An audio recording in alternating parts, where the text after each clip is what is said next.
Welcome to Conversations. I'm Muqtadar Khan, your host, and today I want to talk about the surprising development in the Russia-Ukraine war, in which Russia shot 18 or 19 drones into Poland.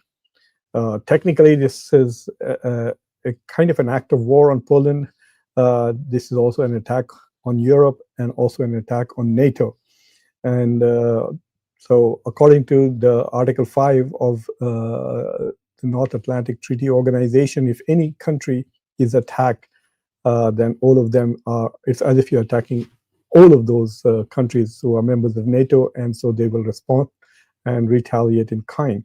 So this is exactly the kind of security guarantees that Ukraine has been seeking by wanting to become a member of NATO, that if Ukraine is ever attacked by anybody, including Russia, then the entire NATO alliance would come to its rescue.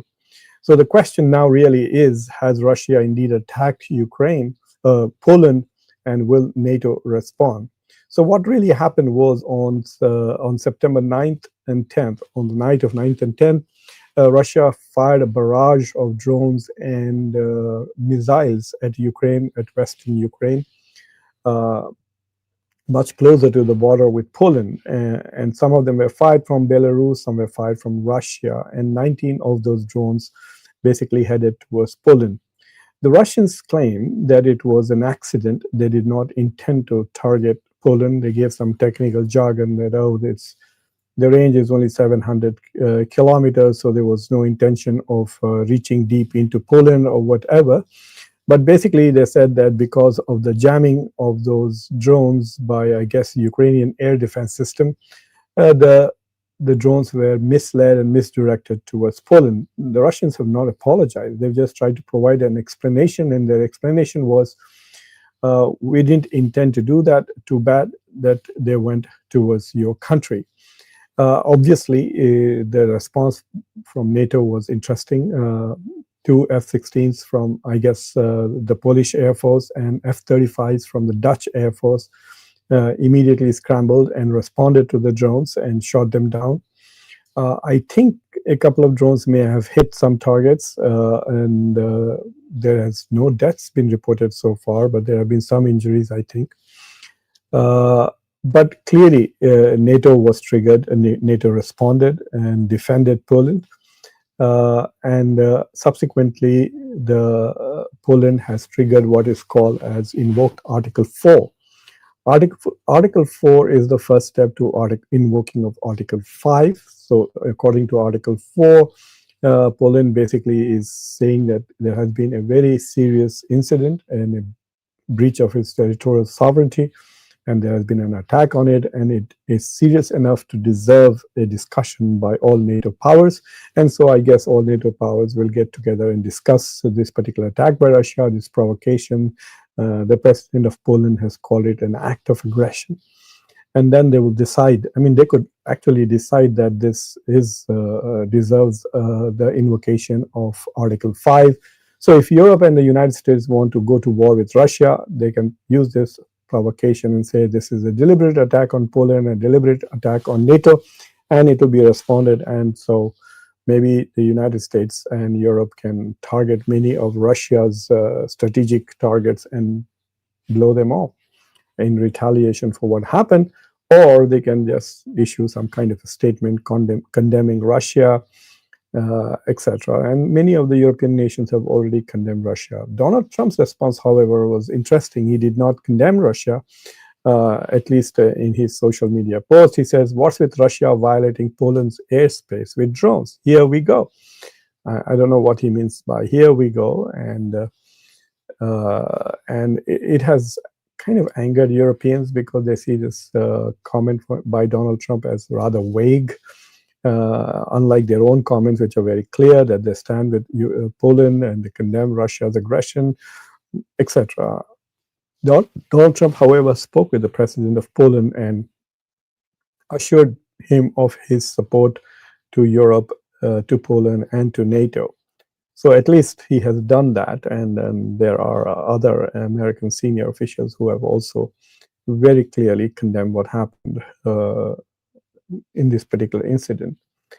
The response from NATO was interesting, and they obviously triggered Article 4 discussion, but they also are now investing in drone jamming and drone detection technology. I don't know why they were not doing it so far, but they're going to spend more on defense, air defense systems, etc. Basically, I guess Poland is going to get a lot of Christmas presents from the rest of the European countries.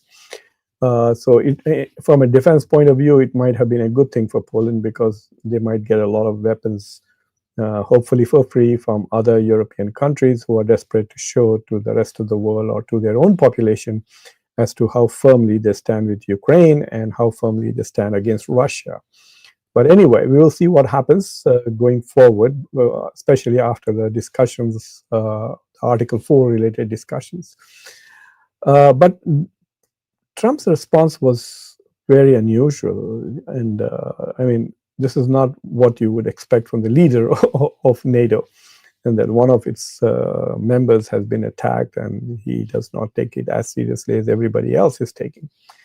So did Russia really intend to attack, or was it an accident? I don't think that was an accident. If it was an accident, things like this would have happened more often during these attacks. This is really the first time that there was one particular incident many moons ago when one of the missiles landed in Poland, and at first it felt as if the Russians had shot it, and then it was later clarified that it was a defensive missile which was blocking other incoming Russian missiles or drones, and so it had veered off its course and landed in Poland. So there was one such incident in which ultimately NATO decided to blame it on Ukraine and said, so it was deemed as not an attack by Russia. Now this is different. This is, even the Russians have acknowledged that yes, those were their drones. So they'll have to deal with it slightly differently. But anyway, so NATO is going to up its stuff. So the Russians are not apologetic at all. They're just saying it happened. It was an accident. This was not an attack. But I suspect it's a very deliberate attack. Most of the media who are trying to project this as a kind of a test by Putin for NATO and for the United States and for Trump. He's trying to test how profoundly and how deeply is Donald Trump's commitment to the security of Europe and for the alliance itself, NATO. And so this is his way of testing not just Europe and NATO, but also Donald Trump. And so he wants to see what they will do. Plus, there is also this discussion that perhaps this was a way in which Russia was basically testing the readiness of NATO in case of a sudden attack. And so a lot of intelligence was gathered during this attack on Poland by Russians. I don't know whether Russia needs to test European resolve or European technology or weapons to get a sense of how ready NATO is. And thanks to Russia's own attack on Ukraine, NATO has been preparing. Some of the Baltic states and others are quite paranoid that Russia is coming for them next. So they have all, kind of bought more weapons. Finland bought F-35s and so on and so forth. So many of these European countries have started spending more on defense. They are committed to about 5% and nearly 2.5%, I guess, 2-3% on defense itself. So you can bet that Europeans are going to be more ready now than they were yesterday. So, but anyway, one theory is that Russians were trying to test the battle readiness of NATO, and they also wanted to test how Donald Trump would respond to such a provocation. I think it's more than that. I think this is a warning from Russia to the Europeans, saying that if you bring in troops into Ukraine as some kind of a security guarantee against Ukraine, I cannot guarantee your security. So if there are European troops, especially the British and the French, inside the borders of Ukraine, Putin is probably trying to send a signal that he will be only too happy to have more such accidents frequently, and the victims and the targets would be the European soldiers. I think that is probably what Putin is trying to say, that I will not hesitate to fire on Europe. I think that is the whole point. Well, we are far away from European troops being inside Ukraine, acting as tripwires or ceasefire monitors. But there's a pretty good chance that we may not even see a ceasefire in the near future. So, but that's where we are with it. And broadly speaking, I'm still surprised that there's no more chatter about the so-called next step in the peace process that Donald Trump had initiated, with Putin visiting the US on August 15, and then European leaders, NATO and EU leaders, and Zelensky coming and seeing Donald Trump within 48 hours, and all this talk about how ceasefire was just around the corner. And they were even talking about security guarantees from Europe as to how many troops and who would provide those troops, and what the US role would be in terms of air cover, intelligence sharing, etc., to provide Ukraine with the security guarantees. Never, I think, in history has one other country's guaranteed the security of one country. I mean, of course, you can see that it's done for Israel by Western countries, but it's not formal. And the kind of formal guarantees that Ukraine is seeking. We will see whether that really happens or not. But I think this is clearly a warning from Russia to the West, and especially to those countries who are thinking of planting their troops in Ukraine to protect whatever agreement Donald Trump and Putin make on the table. But at the moment, I see no next step, which was supposed to be a bilateral between Zelensky and Putin, and then after that, a trilateral between Zelensky, Putin, and Donald Trump, in which he hopes, I guess, to announce that he won the Nobel Peace Prize, or rather announce that there is now ceasefire between Russia and Ukraine after 3.5 years of fighting.